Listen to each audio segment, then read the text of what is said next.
പടമാണ്, അടിപൊളിയാണ്. ശ്രീനാഥ് വാസി പൊളിച്ച് നൈസ് അടിപൊളി മൂവിയാണ്. അത് ഫാമിലി ആയിട്ട് പോയി കാണാൻ പറ്റിയൊരു പടമാണ്, അടിപൊളിയാണ്. ബാക്കി വേറെ രക്ഷയില്ല, ഏകമൂട് പൊളി പൊളി.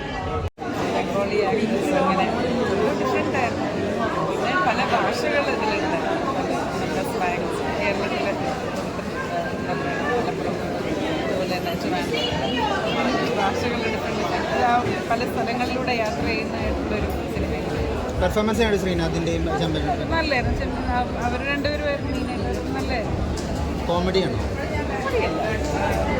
സീരിയസ് ആയിട്ടുള്ള പടമാണ്. എല്ലാം ഇടയ്ക്ക് ചിരിക്കാനുള്ളതൊക്കെ ഉണ്ടായിരുന്നു. പെർഫോമൻസ് ഉണ്ട് എല്ലാവരുടെയും. കോമഡിയാണോ?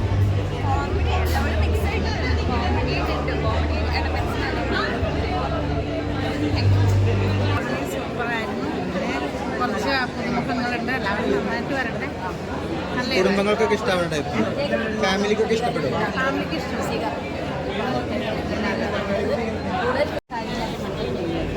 ഫാമിലി മൂവിയാണ്. വിനോദം ശ്രീനാഥ് വാസിയുടെ കോമ്പിനേഷൻ. എന്താ പറയുക, അതിനകത്ത് ആക്ട് ചെയ്യുന്ന ലേഡി നല്ല ഒരു ഇതായിരുന്നു. ബാക്കി 4 പേരും ഫ്രണ്ട്സായിട്ട് നല്ല സീനറി ആയിരുന്നു. നല്ല അറ്റ്മോസ്ഫിയർ വെറൈറ്റി. അതൊരു മനസ്സിൻ്റെ ഒരു ഇതാണ് കാണിക്കുന്ന ഒരു മാനസിക പ്രശ്നത്തിന് അങ്ങനെ ഇടിമഴ കാറ്റ് എന്നുള്ള പേര് വന്നത് കുഴപ്പമില്ല കേട്ടോ. നല്ല പടം, നല്ലൊരു വെറൈറ്റി സിനിമ കേട്ടോ. ഒരു നമ്മൾ കാണുന്ന കഥയൊന്നും അല്ല, ഒരു വെറൈറ്റി ആയിട്ട് ബംഗാളും കേരളം തമ്മിലുള്ള ഒരു ബന്ധത്തിൻ്റെ അങ്ങനെ കാണിച്ചേക്കുന്ന റോഡ് ഷോ പോലത്തെ കുഴപ്പമില്ല. നല്ല പടം, എൻഗേജിംഗ് ആണ്. എൻഗേജിംഗ് ആണ്, ഒന്ന് കാണാം, കുഴപ്പമില്ല. ശ്രീനാഥ് വാസി ചെമ്പമിൽ അല്ല, അവർ നന്നായിട്ട് കുറച്ച് ബംഗാൾ സ്റ്റേജ് ആർട്ടിസ്റ്റിനെ കൊണ്ടുവന്നിട്ടുണ്ട്. അവർ നന്നായിട്ട് ചെയ്തിട്ടുണ്ട് കേട്ടോ. കുഴപ്പമില്ല, നല്ല കാണാം.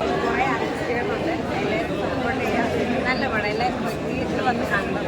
ശ്രീനാഥ് വാസിയും ചെമ്പമിനോദിൻ്റെ പെർഫോമൻസോ? ഇതുവരെ കാണാതെ കോമഡിയാണോ? ഈ മഴ കാറ്റ് എന്ന സിനിമ അടിപൊളി നല്ലൊരു സിനിമയാണ്. കാരണം നാനാജാതി മതസ്ഥരെല്ലാവരും ഒന്നാണെന്ന് കാണിക്കുന്നൊരു സിനിമ. കൂടാതെ നമ്മുടെ കേരളത്തിലെ ബംഗാളികളുടെ പ്രവാഹം അതിനെ ആസ്പദമാക്കി ഇതിൽ കാണിക്കുന്നുണ്ട്, ആവശ്യത്തെ ആസ്പദമാക്കി കാണിക്കുന്നുണ്ട്. പിന്നെ ഇവിടെ നടക്കുന്ന കുറ്റകൃത്യങ്ങളുടെ മറ്റും, പിന്നെ കൂടാതെ പാലക്കാട് ഗ്രാമപ്രദേശമൊക്കെ കാണാൻ പറ്റും.